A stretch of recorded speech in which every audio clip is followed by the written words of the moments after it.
You ask Tiger to solve. This deals with linear equations with one unknown.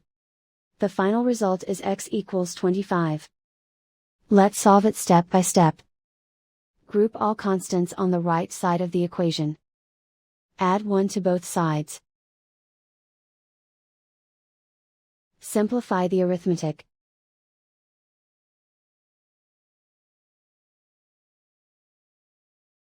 Isolate the y. Multiply both sides by 5. Group like terms.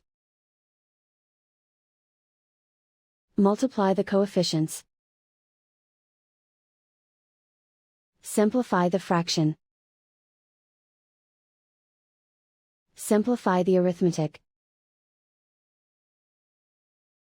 And so the final result is x equals 25.